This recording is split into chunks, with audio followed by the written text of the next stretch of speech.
नीतीश कुमार को पगड़ी पहना रहे हैं, फोटो दे रहे हैं, पीछे लाल किला का फोटो देने से कोई लाल किला में झंडा फहराता है? मेरे पीछे ताजमहल का फोटो घर के पीछे लगा लेंगे तो ताजमहल के मालिक हो जाएंगे। टीका भी आप लगाना चाहते हैं, टोपी भी आप पहनना चाहते हैं, ये मक्कारी नहीं चलेगी, बिहार है। अगर टोपी लगाना है तो दिल से टोपी लगाइए, टीका लगाना है तो दिल से टीका लगाइए। और वो बोलता है हमको बी टीम और सी टीम है, हिम्मत तो चुनाव इस बार लड़ ले, इस बार इनके खिलाफ हम कैंडिडेट देंगे। बजट को 2000 करोड़ नहीं करा सकता है, उसको क्या बोलेंगे भाई? जो बजट को 2000 करोड़, तेलंगाना में 2200 करोड़ बजट है, इनका 630 करोड़ से ज्यादा बजट नहीं है। इसमें कौन ओवैसी इतना पढ़ा लिखा नहीं है? उसी गठबंधन में आप जीते और आपको पता नहीं है कौन ओवैसी है। ओवैसी साहब बैरिस्टर हैं, ओवैसी साहब एमआईएम के राष्ट्रीय अध्यक्ष हैं। उत्तर प्रदेश में बाहुबली लीडर अतीक अहमद के बेटे का इनकाउंटर हो गया और इनकाउंटर के बाद की जो तस्वीरें हैं उसको लेकर के सोशल मीडिया पे लोग तरह तरह की बातें लिख रहे हैं। कब्रिस्तान में उनके परिवार के लोगों को जाने दिया और कुछ लोगों को रोका भी गया। इस पूरे मामले पर ऑल इंडिया मजलिस इत्तेहादुल मुस्लिमीन के राष्ट्रीय अध्यक्ष असदुद्दीन ओवैसी ने खुल करके बात की और कोई दूसरा लीडर बोलता हुआ नजर नहीं आया। और आज उन्होंने ये भी कहा कि जिस तरह से बाबा कौम महात्मा गांधी की हत्या की गई, उसके हत्यारे का इनकाउंटर किया जा सकता था, लेकिन इनकाउंटर नहीं हुआ बल्कि उसे रखा गया और उसके बाद सजा दी गई। हमारे साथ आदिल हसन आज़ाद है, आप भी खुल करके इनकाउंटर को लेकर के नेशनल मीडिया में बात कर रहे हैं, लेकिन एक तबका ऐसा है जो इस मामले को लेकर के जश्न मना रहा है। योगी के बारे में कहना बहुत बढ़िया किया भाई, ठीक है। तो यही योगी आदित्यनाथ पार्लियामेंट में रो रहे थे, वो रोते हुए वीडियो आपने देखा होगा। सोमनाथ चटर्जी साहब स्पीकर थे, तो उस वक्त कहाँ था वो आंसू? आज इनके आंसू नहीं दिख रहे। किसी भी सरकार को, चाहे मोदी की सरकार हो, चाहे राहुल गांधी की सरकार हो, चाहे किसी की अमित शाह जी की सरकार हो, चाहे योगी आदित्यनाथ की सरकार हो, किसी की सरकार को इनकाउंटर की इजाज़त नहीं। इस देश में सुप्रीम कोर्ट है, इस देश में हाई कोर्ट है, इस देश में सीआरपीसी आईपीसी है। हैदराबाद के आगे साइबराबाद में इनकाउंटर हुआ था, तब भी बैरिस्टर असदुद्दीन ओवैसी साहब ने सवाल उठाया था। उससे पहले भी जब आंध्रा तेलंगाना में कुछ मामला होता है इनकाउंटर रिलेटेड, तब भी एमआईएम आवाज़ उठाती। हम चाहते हैं rule of law of the land नाफिज हो, रूल ऑफ द लॉ। जो सुप्रीम कोर्ट का जो इज्जत है, गरिमा है, उसमें डिग्निटी में कोई कॉम्प्रोमाइज नहीं होना चाहिए। Let honourable supreme court take cognizance in this issue. Supreme court संज्ञान ले, स्यूमोटो ले और पूछे कि ऑफिसर को क्या अधिकार है इनकाउंटर करने का। ये इनकाउंटर जब चीफ मिनिस्टर ऐवान में, असेंबली में बोलते हैं मिट्टी मिला देंगे, कभी कोई चीफ मिनिस्टर लोकतांत्रिक प्रदेश का मुख्यमंत्री ऐसे बोलता है मिट्टी मिला देंगे, क्या आप दिखाना चाहते हैं? अरे ये वक्त है, वक्त का चक्री घूमते रहता है। आपको पता है इंदिरा गांधी भी इंडिया इज इंदिरा और इंदिरा इज इंडिया कहलाता था। आज उनके पोते को लोकसभा की सदस्यता छिन जाती है। लीडर ऑपोजिशन कांग्रेस पार्टी दो बार नहीं बन पा रही है। दो बार 2014 और 19 में कांग्रेस का तो उतना नहीं हो पाया कि लीडर ऑपोजिशन बन पाई। इसलिए फिरौनियत हमेशा हारी है, हुसैनियत जीता है, इंसानियत जीती है। तो मुख्यमंत्री से यही आग्रह है कि अब भी वक्त है, दोषी अफसर पर कार्रवाई करें, जाँच करवाएं और सुप्रीम कोर्ट इस मामले को संज्ञान ले।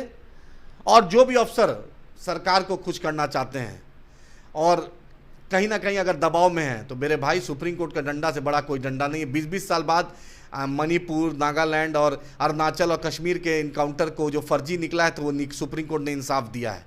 जाके डीजी वंजारा का हालत देखिए, डीजी वंजारा भी इनकाउंटर के मामले में जेल में थे। इसलिए एक से एक लोग रहे हैं।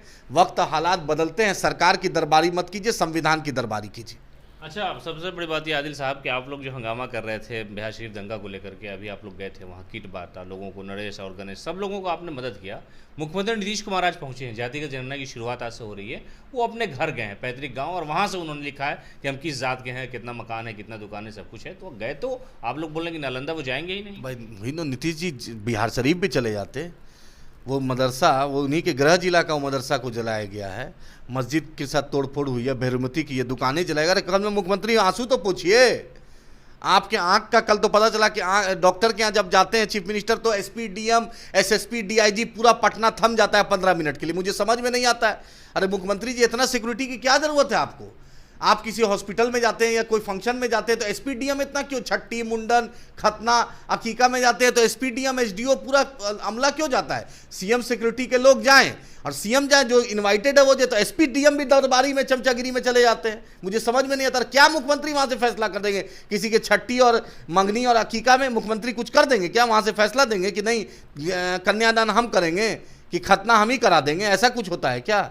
समझ में नहीं आता है। कल भी पता चला, कल रमजान का महीना था, मुख्यमंत्री जा रहे हैं, पूरा ट्रैफिक जाम, कोई रोजा रखा हुआ है भाई, कोई एम्बुलेंस फंसा हुआ है, किसी को तरावी पढ़ना है, किसी को ट्रेन पकड़ना है, किसी को फ्लाइट पकड़ना है। लेकिन भाई वक्त का बादशाह है, लोकतंत्र इसलिए नहीं है कि बादशाहत के लिए, वो चला गया तैमूर लंग का जमाना, वो चला गया बादशाहों का जमाना। ये लोकतंत्र है, यहाँ पे मेहतर की भी संतान को उतना ही अधिकार है जितना राष्ट्रपति को है, उनके बच्चों को है। नहीं समझ में नहीं आता है, मुख्यमंत्री जी का काफिला जाता है, DM, SP, SDO, DSP traffic, DSP south zone, DSP west zone, सब दरबारी में रह जाते हैं। अरे काहे इतना दरबारी करते हैं भाई? मुख्यमंत्री परमानेंट नहीं होता है कुर्सी, वो कुर्सी रोटेशन है। इंसाफ कीजिए, दरबार का दरबारी मत कीजिए, जनता का दरबारी कीजिए, तब इज्जत और बुलंद होगी। तो ये हमारे साथ आदिल हसन आज़ाद, इन्होंने साफ तौर पे कहा है कि जिस तरह से इनकाउंटर हुआ है उस पर सवाल खड़े हो रहे हैं। और एक बात मैं पूछना चाहता हूं सीमाब साहब कि पूछिए, वक्फ बोर्ड का जो चेयरमैन इरशादुल्लाह है, भ्रष्टाचार का किताब वहीं से लिखाता है। वक्फ बोर्ड में एक से एक साहब मेंबर लोग हैं, क्या उनको नहीं दिखता है बिहार शरीफ? वो वक्फ बोर्ड की संपत्ति है, वो मस्जिद और मदरसा। क्या वक्फ बोर्ड का चेयरमैन का घर बाढ़ है? 15 किलोमीटर 20 किलोमीटर की दूरी पे बिहार शरीफ है। क्या इतना नहीं एहसास हुआ कि चेयरमैन वहां चले जाएं? माइनॉरिटी वेलफेयर मिनिस्टर जो जमा खान फुर्फ पैजामा खान है, वो बोलते हैं कौन ओवैसी, तो जाके पता कीजिए। अभी जिस गठबंधन से आप जीते थे बहन मायावती जी के टिकट पर, उसमें भी ओवैसी साहब का झंडा लगा हुआ था। उसमें भी आपके जो बसपा के प्रभारी थे वो भी उस प्रेस कॉन्फ्रेंस मोरिया में उपेंद्र कुशवाहा जी और देवेंद्र यादव जी के साथ बैठे हुए थे। इंजीनियर राम सिंह अभी राज्यसभा में है, जाकर पूछिए। जब वो आप गठबंधन के नहीं हुए, आप बोलते हैं कौन ओवैसी? अरे आप उसके दूर दूर तक परछाई तक नहीं पहुंच पाइएगा। चैलेंज करता हूं, औकात है तो दोबारा चुनाव जीत के मिस्टर जमा खान उस पैजामा खान जीत के दिखाइए। मंत्री हैं आप, इस तरह नहीं बोल सकते। क्यों नहीं बोल सकते भाई? क्या बोलेंगे? जब बोलेगा कौन ओवैसी, जब इतना पढ़ा लिखा मंत्री नहीं है, जो बजट को 2000 करोड़ नहीं करा सकता है, उसको क्या बोलेंगे भाई? जो बजट को 2000 करोड़, तेलंगाना में 2200 करोड़ बजट है, इनका 630 करोड़ से ज्यादा बजट नहीं है। एक चीनी और 5 किलो चीनी भी किसी को दे सकते हैं क्या मंत्री? हाँ, नीतीश कुमार को पगड़ी पहना रहे हैं, फोटो दे रहे हैं। पीछे लाल किला का फोटो देने से कोई लाल किला में झंडा फहराता है? मेरे पीछे ताजमहल का फोटो घर के पीछे लगा लेंगे तो ताजमहल के मालिक हो जाएंगे। हाँ, पूछते हैं कौन ओवैसी? इतना पढ़ा लिखा नहीं है। उसी गठबंधन में आप जीते और आपको पता नहीं है कौन ओवैसी है। ओवैसी साहब बैरिस्टर है, ओवैसी साहब एमआईएम के राष्ट्रीय अध्यक्ष है। नीतीश कुमार सिर्फ यहीं तक महदूद है, बिहार तक। बैरिस्टर असदुद्दीन ओवैसी एमआईएम 13 राज्यों में है। हिंदुस्तान के नौजवानों के दिलों की धड़कन है बैरिस्टर असदुद्दीन ओवैसी साहब। उनके लिए जो इज्जत है, वक्त के प्रधानमंत्री को उतनी इज्जत नहीं है जो बैरिस्टर असदुद्दीन ओवैसी साहब को इज्जत है। मजलूमों के साथ खड़े रहते हैं। उत्तराखंड में बाढ़ आता है, तबाही आती है तो ओवैसी साहब रहते हैं। आसाम में बाढ़ आता है तो ओवैसी साहब रहते हैं। सीमांचल में बाढ़ आता है तो ओवैसी साहब रहते हैं। जमा खान आप ही की कम्युनिटी के हैं, माइनॉरिटी मिनिस्टर, इतनी तकलीफ क्यों है? आप लोग बार बार फोटो डालते हैं कि यहाँ इफ्तार करने चलेगा, दावत खाने जाएगा। यहाँ रामनवमी के उपलक्ष्य में जो मामला घटा, मंत्री वहां पे हैदराबाद में बिरयानी और हलीम खा रहे थे। वही ओवैसी का शहर है हैदराबाद। वहां जहां बिरयानी और हलीम खा रहे थे जमा साहब, वही काहे हिम्मत था तो रिजाइन दे के आ जाते नीतीश कुमार की पार्टी में। तब लड़ते जदयू से, तब ना समझते। टीका भी आप लगाना चाहते हैं, टोपी भी आप पहनना चाहते हैं, ये मक्कारी नहीं चलेगी। बिहार है, अगर टोपी लगाना तो दिल से टोपी लगाइए, टीका लगाना है तो दिल से टीका लगाइए। हम सब धर्मों की इज्जत करते हैं, ये मक्कारी नहीं चलती। अरे ये आदमी जिस पार्टी में जीता वो पार्टी का नहीं हुआ, बसपा ने इसको टिकट दिया और जिताया। ये नीतीश कुमार के दरबार में दरबारी करने चला गया। और भाजपा और जदयू के सरकार में ये मंत्री था ये आदमी। ये भाजपा, और वो बोलता है हमको बी टीम और सी टीम है। हिम्मत तो चुनाव इस बार लड़ ले, इस बार इनके खिलाफ हम कैंडिडेट देंगे। जरा बतला देते हैं, पूरे नीतीश जी और तेजस्वी यादव को कैंपेन करा देंगे, तब जीत के आ जाए, तब समझ में आ जाएगा इस जमा खान को। गलतफहमी का बहुत शिकार है, इनको पता चल जाएगा। कहे नहीं अलीगढ़ मुस्लिम यूनिवर्सिटी किशनगंज को 1 रुपया दिलवाएं? कहे नहीं उस मदरसा जो अजीजिया को 1 करोड़ रुपया नीतीश जी से दिलवा देते हैं? हिम्मत तो। कहे नहीं बजट को 2000 करोड़ दिलवा देते हैं? हिम्मत जमा खान मियाँ को तो है। 5 तो मुसलमान डीएसपी एसडीओ बना दे, डीएम बना दे, एसपी बना दे मुसलमान, जो वेटिंग फॉर पोस्टिंग है, जो हेडक्वार्टर में जो अफसर मुस्लिम अफसर है। हिम्मत जमा खान को।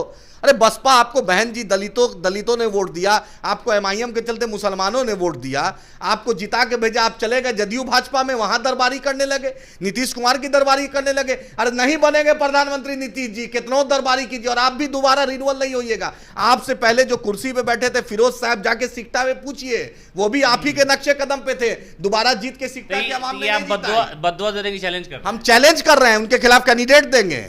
जो तय हो गया, जो एमएलए बी टीम सी टीम का जो सगुफा पड़ रहा है वजीफा, चाहे समस्तीपुर हो, चाहे कदवा हो, चाहे दूसरा बिहार का विधानसभा हो, जो चाहे कांटी हो, चाहे मुजफ्फरपुर हो, जो तस्बीह पड़ रहा है ना बी टीम का, इस बार एमआईएम इंशाल्लाह वहां कैंडिडेट देगी। और देखते हैं कि वहां का मुसलमान, वहां का दलित, वहां का वंचित, वहां का मजलूम किसके साथ है। आपके साथ रहेगा, पलटू राम जी के फौज के साथ रहेगा, कि बैरिस्टर असदुद्दीन ओवैसी साहब के साथ रहेगा। ये थे हमारे साथ आदिल हसन आज़ाद। बड़ी लंबी बातचीत हुई। इन्होंने कहा कि सियासी तौर पर जो लोग इस तरह की बातें करते हैं कि हमें बदनाम करते हैं, उनके लिए अब सियासत में हम एक चैलेंज पैदा करेंगे। आने वाले चुनाव में उनके खिलाफ हम उम्मीदवार उतारेंगे और खुल करके उतारेंगे। लड़ाई जंग सियासी तौर पर जारी है।